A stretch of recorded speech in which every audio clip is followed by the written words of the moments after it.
Before you begin, remove the base enclosure, solid-state drive, left trunk, and left support bracket. Removal. Carefully disconnect the fan cable from its connector on the system board.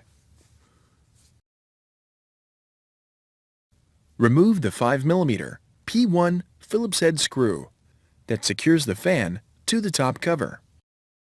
Lift the fan off of the alignment pins on the top cover. Slide it out from under the heatsink and remove.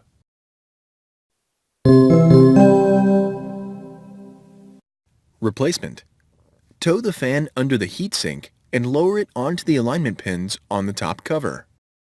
Replace the 5mm P1 Phillips head screw that secures the fan to the top cover. Connect the fan cable to its connector on the system board. Thanks for watching. Please click subscribe for more videos and weekly updates.